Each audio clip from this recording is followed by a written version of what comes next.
Start. Hello guys, welcome back. So today we have a new guest. We have the OG Janet. She is one of my close friends from high school back in India, and she's one of the very few people I know who has quit being like a software engineer or being in the tech industry and following her passions. I mean, I'm assuming it's your passion. Yes. But yeah, so she has become a realtor now in the Bay Area, and she is kicking ass. And we just wanted to take this opportunity to talk to her and learn about real estate in the Bay Area or maybe anywhere in the US and how things work and why she quit tech. So she has like the best 3 words, like realtor, Bay Area. Anytime you introduce yourself, I think that should sound very cool, like realtor in the Bay Area.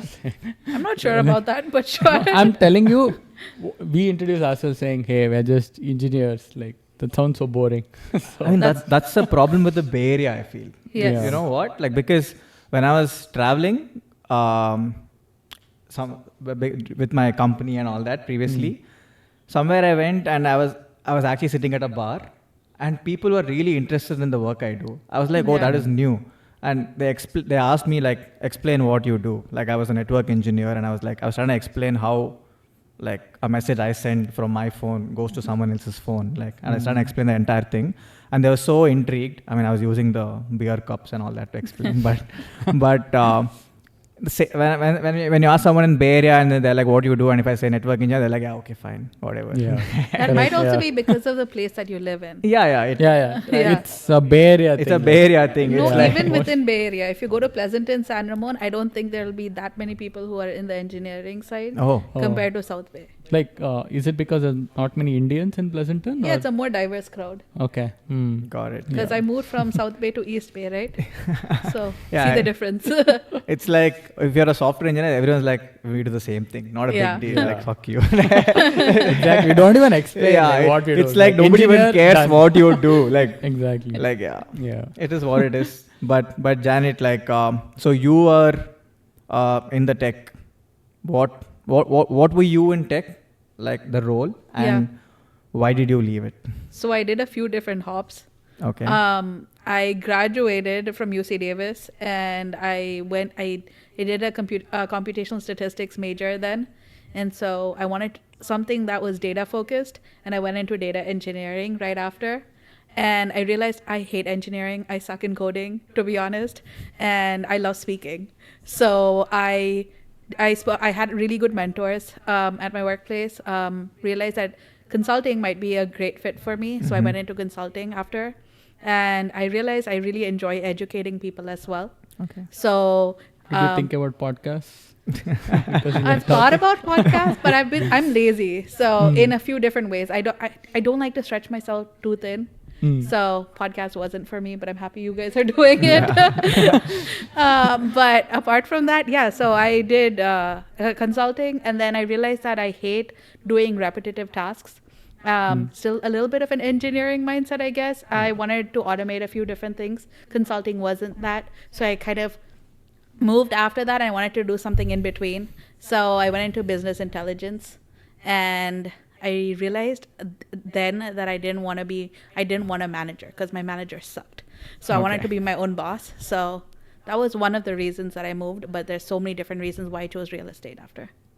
That's great. And I don't know how you made the switch. Like, it takes a lot of courage to make that shift. Like, what was going on in your mind? Like, I think she's a citizen. She can do whatever she wants. Oh, she's a citizen. Okay. I am now a citizen, Krishna. But anyways, thanks, Krishna. That's not the reason. To be honest, I don't think I would have moved into real estate if I wasn't with my husband, to be honest, because I think I needed a little bit of a safety net in terms of money as well. If you guys don't know, real estate is not it's not salaried. You make a commission once you sell a home, and there's like much more to it apart from that. But so I needed a little bit of like a net, a safety net, and that was my husband. Okay. Yeah. So I watched Selling Sunset. Have you guys watched Selling Sunset? Oh God, Yeah. that's all about So, numbers. so I mean, in that show, they show like a price tag to every house. And a lot of boobs. Sorry, am I allowed to say that? I mean, I have a You question. can- Does that work? Wait, what works? Sorry. Like that entire whatever you just No. said. Okay. So a lot of people Selling Sunset. Yes, the realtors are real, but people advertise in different ways and market in different ways. Maybe that works for them. Okay. But it's just nonsense. No one's like that in real life. Got Would it. it work on you? No. Maybe in LA. I 'Cause mean, LA people- first of all, I need to have that money to buy that shit, bro. Let's say you had the money. No, bro. Why? What did you ask? Okay. Whatever they do in Selling Sunset, right? No, They sell I the mean, marketing they tactics. actually so- are like realtors. But my question was, let's say there's a house listed for like, for simplicity of numbers, let's say $1 million. Yeah. How much does a realtor make for that? Like, is it like different for different people, or is it like, does it depend on the agency itself, or how does it work? So I think overall, that's a really open-ended question. It's Okay. actually a long answer. So right now, especially since this month, there's like a lot of different changes, a lot of highlights towards the agents' commissions in particular. So there are a lot more forms associated with that. Okay. And commission has always been negotiable. So there has never been a point where there was like a fixed commission. People think it's always 2.5%, but that's not necessarily the case. But based on what we see, it's around that. Okay. So when I speak with like buyers, that is like the ballpark that I use. For example, 2.5%. But from there, I like there's so many different rules that have happened right now, as I mentioned, which there's a possibility that the buyers have to pay the buyer's agents, which was never the case before. So I tried to make it work where it makes sense for both the buyer as well as for me. Got it. Understood. So in a year, how many houses can a realtor sell? There are, like, it can vary actually. So I just started last year, so mine, I have a long way to grow, but I know a lot of realtors who are kicking ass right now. So when I say kicking ass, I'm telling they make more than $1 million a year. So, Got it. so yeah, it varies the spectrum, but that also takes time. So for example, for engineering or for tech in general, it's easier to progress in your career. Whereas for like real estate, I would say it's kind of exponential, unless you're like some killer networker. So it just varies person to person, and everyone's trajectory is very different in real estate. But real estate is also one of those careers where a lot of people quit because they Okay. don't make anything. Got it. And one more thing that I've noticed in general, like the brands and stuff. Do you Yeah. think when a realtor actually like carries like the branded stuff on them, it makes a difference to the buyer? I wouldn't say to a buyer, but I would say to a realtor. So, as many Okay. of you guys know, I was in tech. I still dress like I'm a tech person most of the times. But I feel like when I go to a broker store to like an expensive listing, I see other realtors looking at me like, what the hell are you wearing? So I do see it. Okay. But it just depends time to time. Like my buyers, most of my clients kind of are like a reflection of me. So the people that I work really closely with are people who are in the tech industry. To be honest, a lot of NVIDIA people, for example. So that's, yeah, so that's primarily it. Okay. So, all these people who are buying houses, are they Indians or are they, Americans buying houses? Because I think as Indians, Yeah. I think in the age group of 25 to 30, everyone's just figuring it out. There's a lot of visa issues and all that, right? Yeah. So, yeah, who are your clients right now? So I think I would say like 80% of my clients are Indian. Oh, really? Yeah. Okay. So there's a lot of Right now. Indians buying houses Yeah. here. Especially like newly married couples or people who have enough investments in some form or another. Or I think people are people are confused, and I think this is where the education comes through. People who are on H1B, for example, can buy a home without any issue. So what happens if you're on H1B and then for some reason you have to go back to India, right? So Yeah. what happens if you own a home here? So there are several different options, and this is where at that particular point everyone's scenario is different. And so do you want to rent it out, or do you want to sell your home and go? So like I can give, there's so many benefits of owning a home, which is why a lot of people are willing to take that risk even if there is a possibility of them going back. Because like for example, if you are single, you can have up to like 250K of capital gains, that is tax deferred, so you can utilize that in your new home. Or if you're a couple, if you're married, then it's up to $500,000 capital gain, so that's huge. Which, and especially California, known for taking everyone's taxes in some form or another, right? This is huge from the like housing standpoint. But how long does the equity take to, I think you have to, appreciate. I think you need like 4 or 5 years, right? No, I think it just depends like on what you're looking at. So if again, it's unique scenarios. If you are looking for convenience, right, you want to be right next to your workplace, but that area is very saturated. Like, right, for example, let's take Sunnyvale. Sunnyvale is super saturated right now, and if you take a look at the price per square feet and all of these different metrics, it's so high, and still people bid more than that because it's so competitive. School districts are good at everything. That's how Cupertino also was, right? But it now like my husband and I are planning to move to South San Jose next year, and if you take a look at South San Jose, we know that it's going to appreciate. So just kind of taking a look at what matters to you mostly. And then you can make a judgment call, and that's kind of where like a realtor will help you, or should help you if you find a good realtor. So yeah, I mean, you will be my realtor, Janet, in case if I ever buy a house, like. Exactly. But so let's say my team's got your back. one thing I've noticed is I've seen this trend in the Bay Area. It's usually couples buying houses, like, because I believe there are two people earning or something like that, which eases them on the finances. But for a single guy like me, who has no light with marriage and all that, but what would you say? Like, do you think buying a house still makes sense? Taking that risk makes sense, or Yeah, so a lot of my clients are actually single, and they what age group? Like mid 20s to early 30s. okay. Yeah. Okay, So I have to be concerned now. I mean, people of that age group are buying houses. no, Like, but what are we it's doing? also because you're under the assumption that you need to buy like $1 million home. You can buy like a 300, 400, 500K home too. you get that in the Bay Area.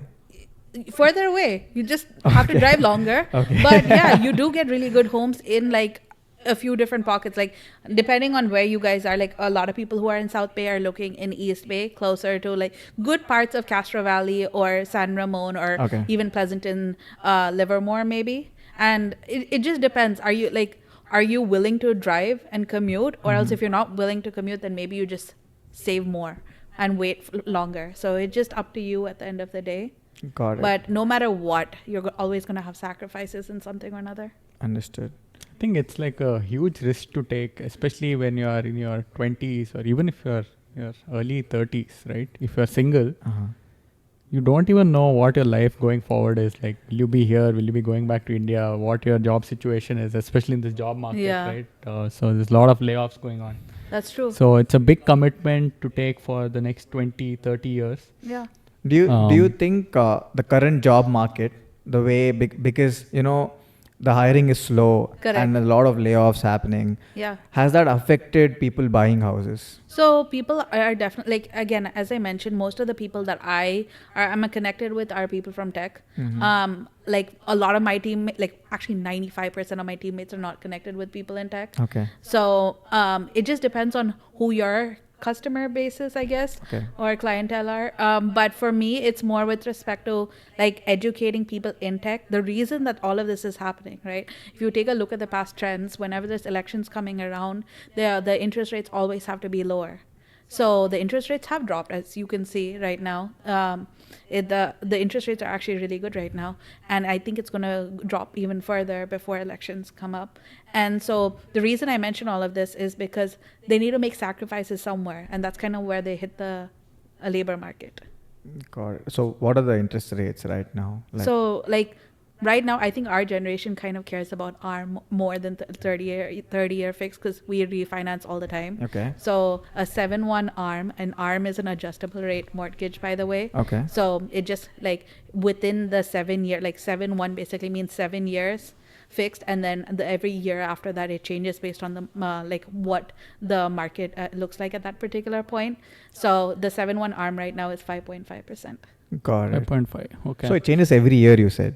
After 7 years. So, but I'm pretty confident that within 7 years you're going to be refinancing.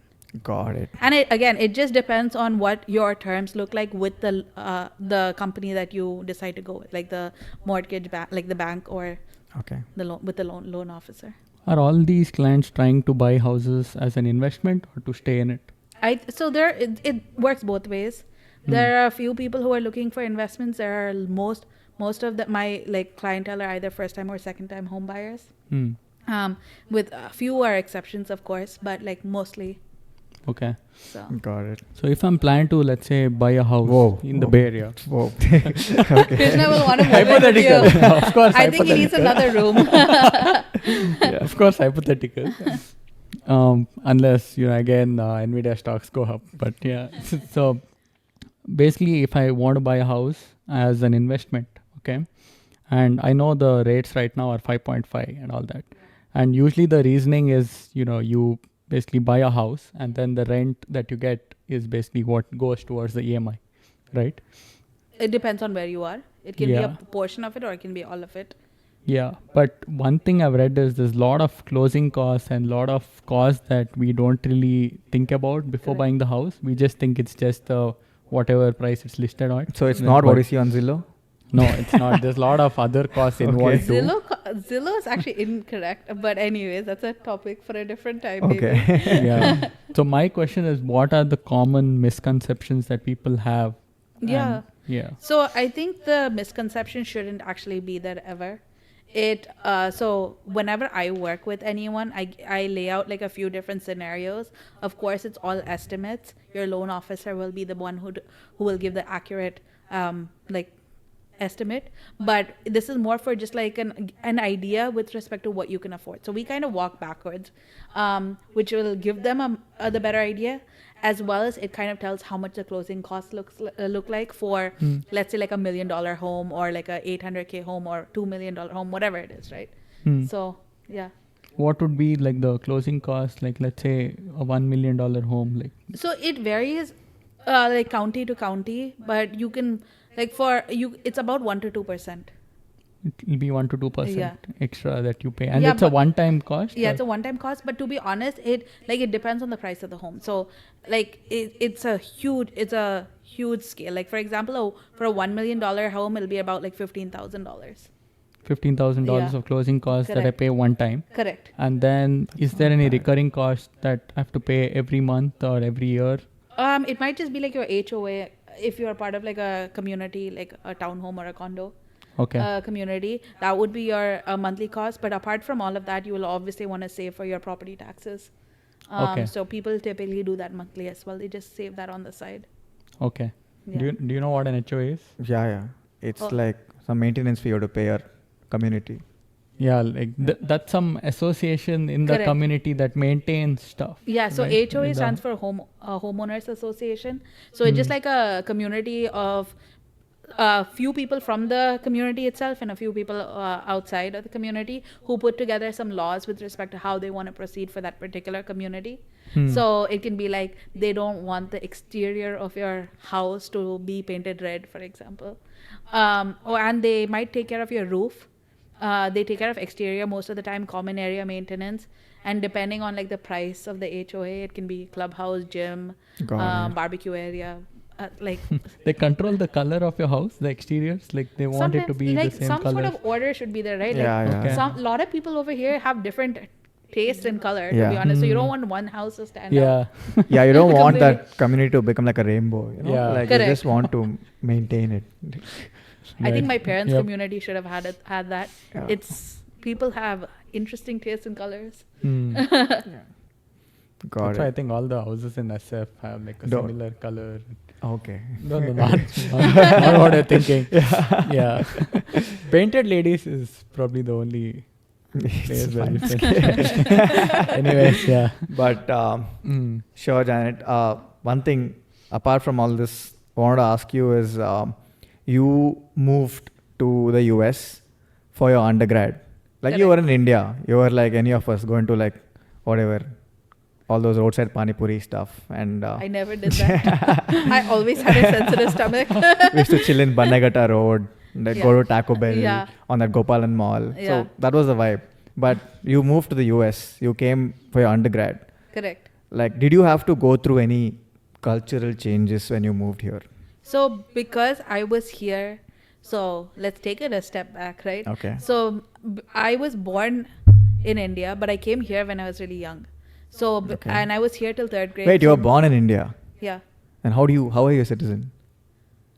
Ask my dad. Okay.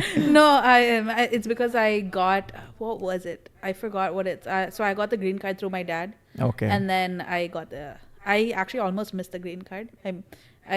I got it within like a 2-week window. Oh, so basically like a close relative or like an immediate relative can Correct. sponsor your Correct. green card. Until you're under 21 years old, and I was turning 21, and I got it like 2 weeks before I turned 21. So Why didn't What I? do you mean sponsor? I mean, they can sponsor like a citizenship or a green card or something like that. Like you pay? no, like my dad. My dad also, I mean, so my dad's company sponsored him, got him the green card, and they did it for the entire family. Oh, okay. Oh, so like if But like, my brother didn't get it if there's- because he was oh. about 21. oh, okay. see. So, but I'll have to be in the US Correct. before 21. Dude, I don't know all the rules. I never paid attention to all of this, to be honest. But You yeah, lost the chance already. Yeah, I mean, We'll reach 31 now. No one mind asking all these questions. but You know. yeah. But anyways, what was I saying? Oh yeah. So I came here when I was super young, and because of that, I never had like a cultural shock when I went back. Okay. But I also was in a party mindset, I would say. So I had a fair share of fun in the US. yeah, I mean, it makes sense because people had a cultural shock in India when they saw you. So I guess like we get it, but yeah. But also when you're an undergrad, I think I remember 3 years or 4 years into undergrad, you came and visited Bangalore. Correct. Like, and we partied. Like I believe those are one of the best parties I had at least. Yeah. During my undergrad I time. still remember I bought drinks for the entire bar. That was fun. Yeah, like Oh, it was Indira Nagar and all that. It was pretty good. Yeah. How would you rate that nightlife compared to what it is in the US? Okay, that is very difficult. Okay. It's like, so I am the type of person who likes to get out of my comfort zone. Okay. And I think India is my comfort zone. So like buying drinks for everyone in the bar was just like, oh, you're my brother, you're my sister, oh, I know you, Everyone's your whatever. Bro, I Sister at remember. the bar. Okay, I've never had Jaeger bomb. I mean, I had never had Jaeger bomb until then. And then we went to this place called Glokal in Nagar. Yeah. And then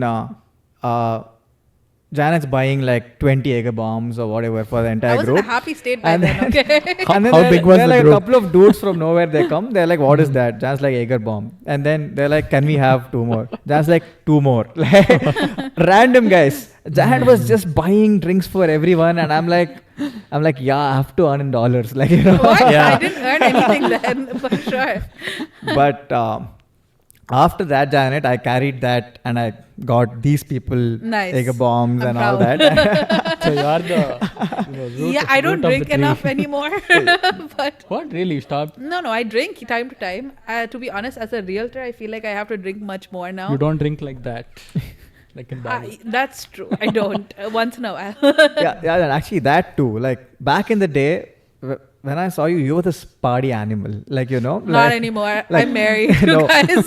Like people call me a party animal, but then like there's someone who taught me. You're like, not married. No. Marriage changes people. No, there's someone who taught me, and that was Janet. Like, you know, Janet's the OG. Right. And then I always thought you're never gonna get married. You're gonna just chill. I and thought so too. And then Don't worry. like you're gonna like take your time. You're probably gonna be the last one to get married in the group and all I that. thought so too. But I then- thought my parents were gonna find me someone. But then you were like the first one. In fact, you're like, out of nowhere, you're like, Pam, I'm married. I I'm mean, like, you what saw do you it mean, through, Janet? though. Like, Pandemic, dude. like how did that happen? Like, Pandemic.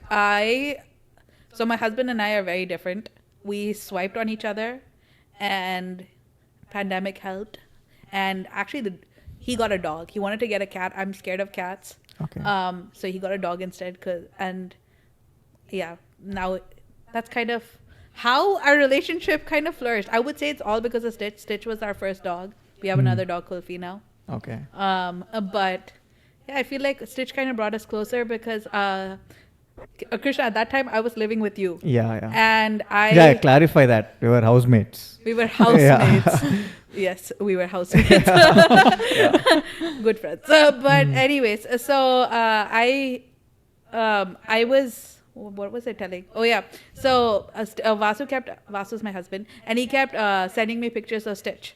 And my parents have never allowed me to have a dog, so Vasu sending me these pictures on a regular basis made me want to move in with him. So it accelerated so fast, and I moved in with him super fast. And yeah, I think it went really well from then. We bought our first home, moved away from the South Bay, so it was kind of different. We have a very diverse set of group, which I don't think South Bay offers, to be honest, as much. Is this the same time when you transitioned to Realtor? No, so I transitioned to real estate last year. And I moved in 3 years. I moved to East Bay 3 years ago. Okay. Yeah. So I thought the pandemic, no, he Vasu basically locked her down in the lockdown. Like, Yeah.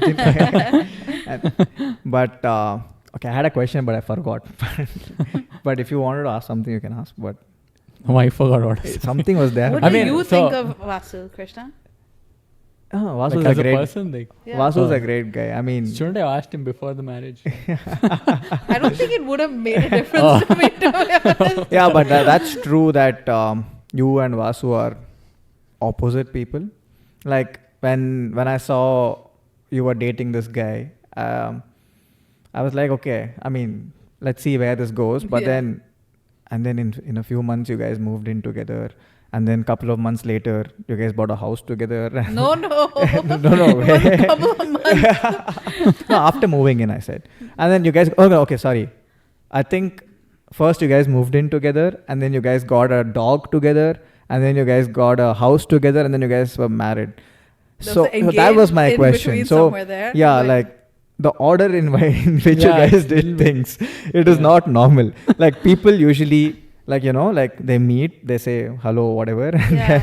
then they date, Yeah. and then they move in, and Yeah. then whatever, they marry, and then they get a pet, and then they get a house. But then you did everything in the Yeah. opposite. Like, By no means am I a traditional, like straightforward person, and I think Vasu is also not like that at all. yeah. I mean, if you were straightforward, you would still be in the tech industry. But Yeah, we're like we like breaking the conventional norms that Indian society kind of pressurizes and pushes. Mhm. I don't know. We've never spoken about this, Krishna, so I think everyone gets to know now. Vasu and I don't want children.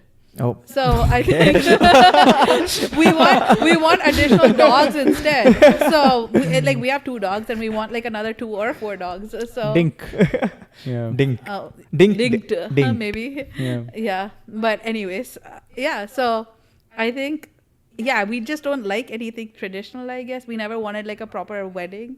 I wanted to Okay. get married on a roller coaster, for God's sake. So Like, what do you mean? I mean, I never really thought about it. Like, but what? You wanted like this Pujari to be on the roller coaster as well? I don't think we have a pujari, but Oh, wait, anyways. okay, but like that somebody who has to say you may now kiss the bride. No, where's this person standing on the roller coaster? Behind somewhere.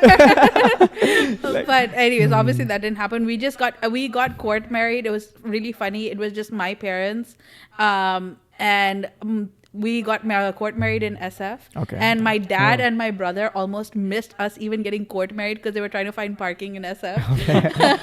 That's an SF problem. Yeah, SF problem. Like, So you better find parking soon, otherwise you'll miss your own marriage. So. yeah, exactly. So it was fun.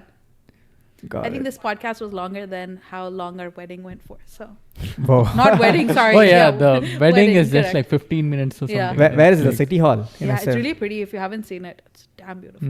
Got it. Have you guys thought about that? Yeah, that's where we're planning to do it. So, SF City Hall. Yeah. But So, got it. Yeah. And did you want to talk about dogs? No. I think we have covered a lot of dog laws and all that in the previous episode. Got Dog it. laws? I think, I don't think there are any dog laws. as in, you have to keep the dog alive. Okay, Janet, I have a question for you. So let's say you see like a single guy and a single girl, and let's say you think long term. Long term in the sense like you wanna like set them up so that you can have them potentially buy a house after Sure. after they marry. Have you ever thought about that way? 100%. Like Okay. like I'm not for me. Like in general, like Vishal himself has said it because he's like, fuck, I can't pay the monthly mortgage by myself. Okay. I need someone. Okay. That's the only way I can pay it. So you try setting him up with someone? I think he needs to fix himself first. But sorry, Vishal. Okay. Yeah, we can beep the names out, so it's fine. It's fine. But But got it. And has that worked for you? Like, okay, why don't you consider like having like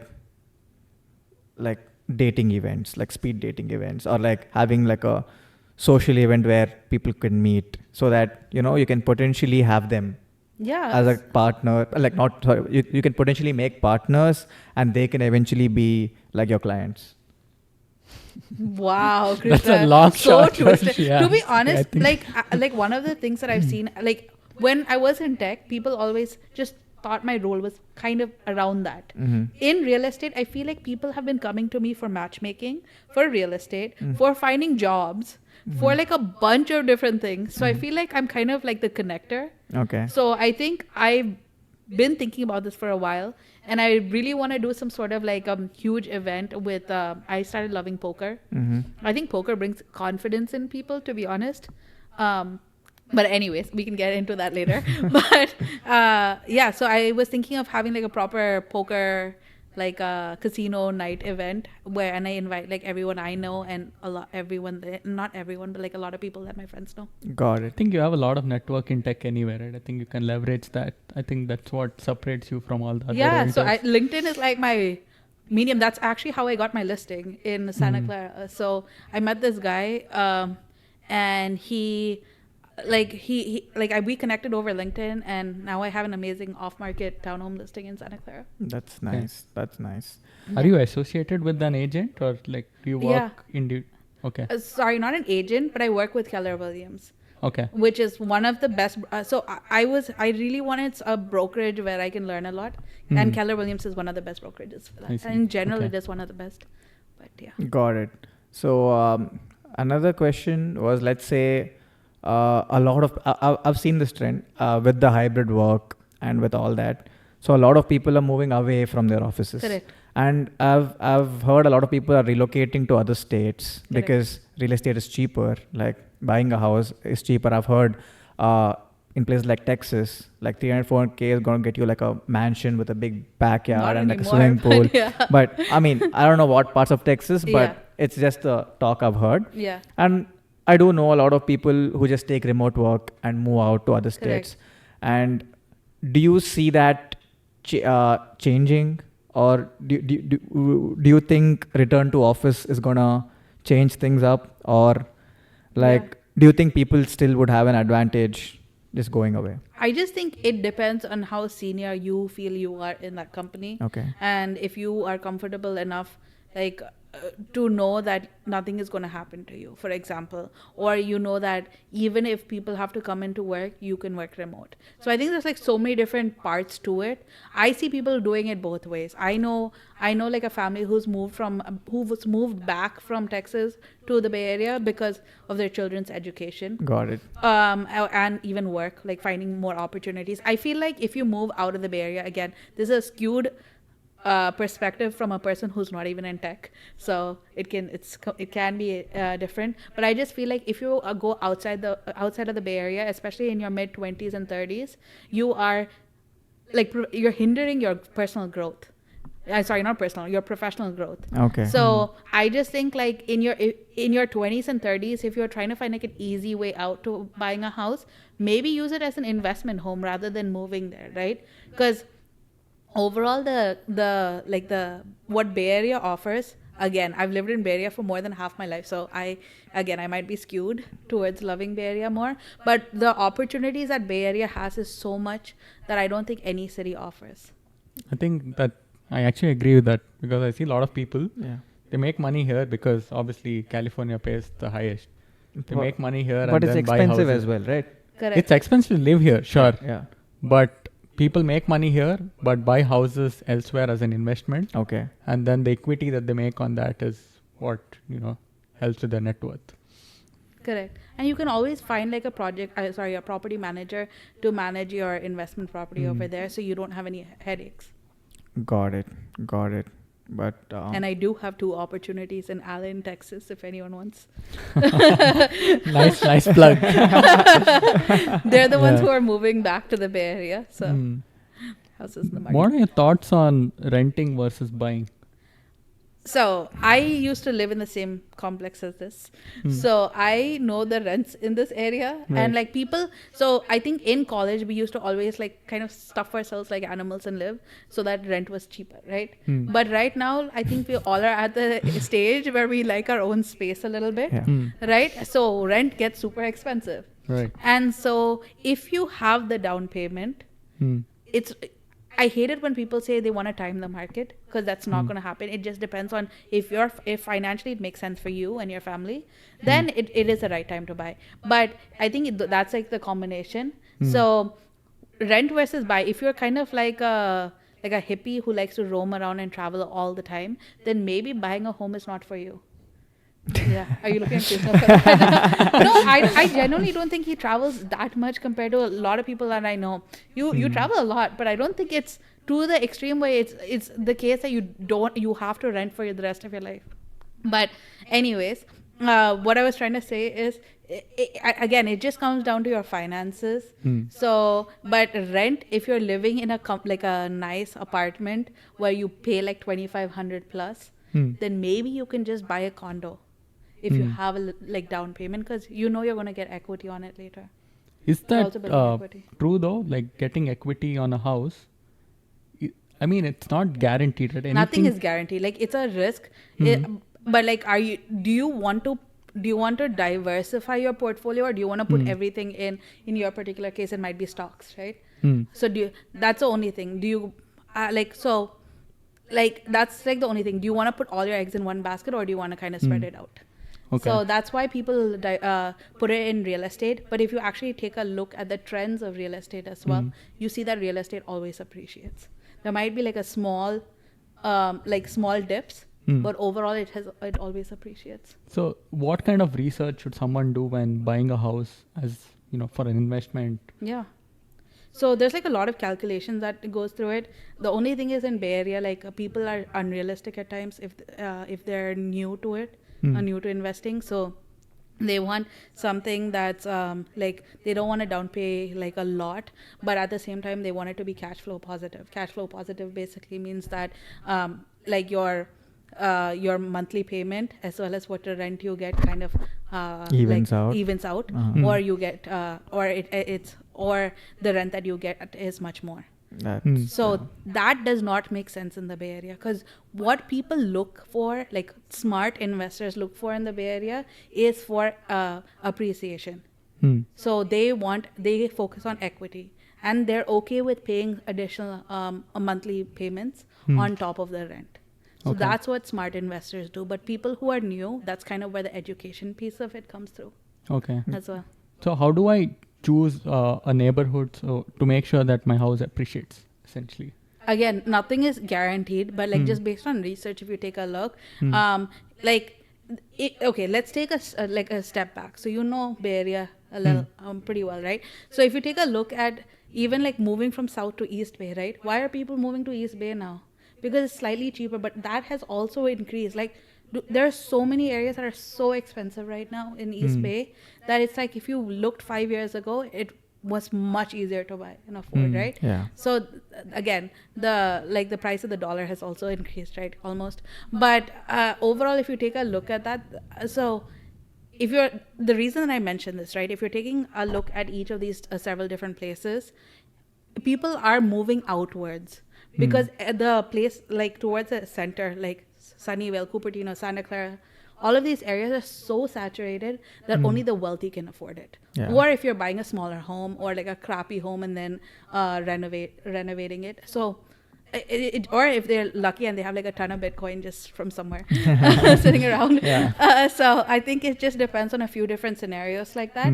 But what I will say is just it again just depends on person to person. So I think the biggest thing is if you have plans of investing, whoever it is, right? The first thing you should do is get on like a buyer's consultation call, which is all free. Like all of this is free, but it's more for like the agent to understand what exactly you're looking for and to also educate you in the process.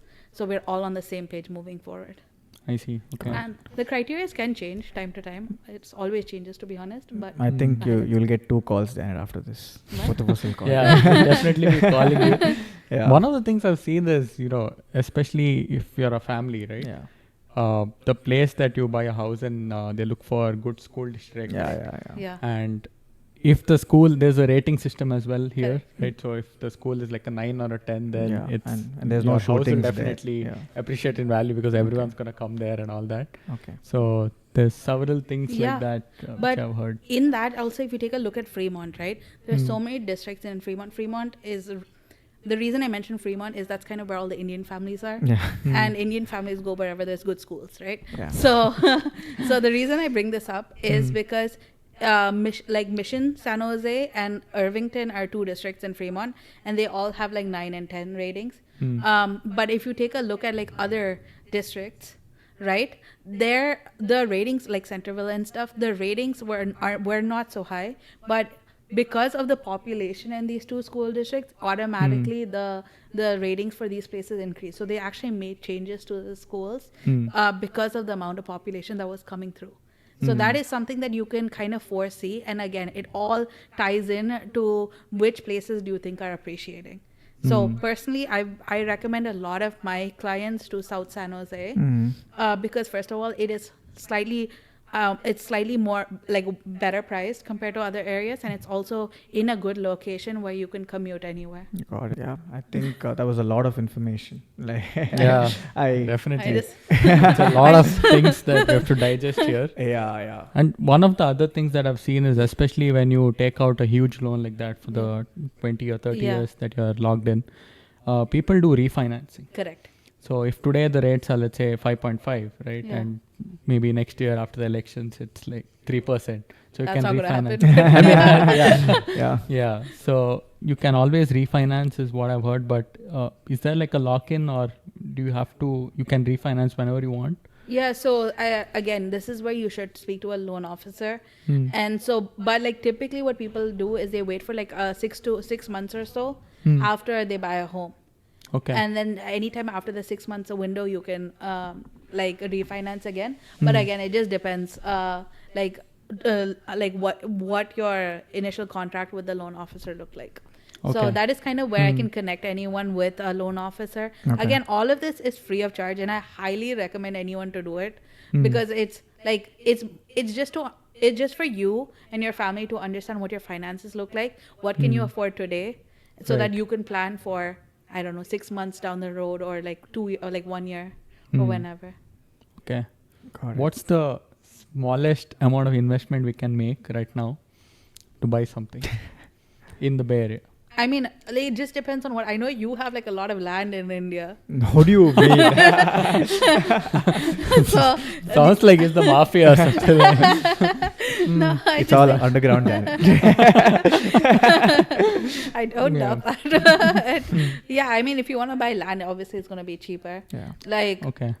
it just depends person to person. The ideal scenario, right, for anyone who's looking to buy a home would to be like especially for all of us, right? We are still first time home buyers or second time home buyers. We don't have that much of money in general. So what is the best way to buy a home that looks more modern as well? So you buy a home that's a little crappy, okay, like a little crappy, the structurally it's good, and then you get like contractors to fix it up based on your Okay. interest. So Got that it. is the best case scenario, because that way you can do it exactly to your taste.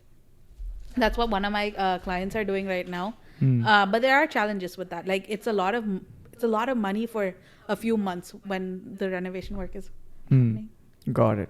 Got it. So, guys, so that's a wrap of our episode with Janet, the OG Loyola. And so, if you guys have any doubts with buying a property or any real estate questions, or if you're generally interested in knowing how it is in the US to go about buying a property, you can reach out to her. Her Instagram page is sold by Loyola, and yeah, she keeps posting regular listings out there. So please do reach out to her, and see you. Peace. Thanks everyone. Bye.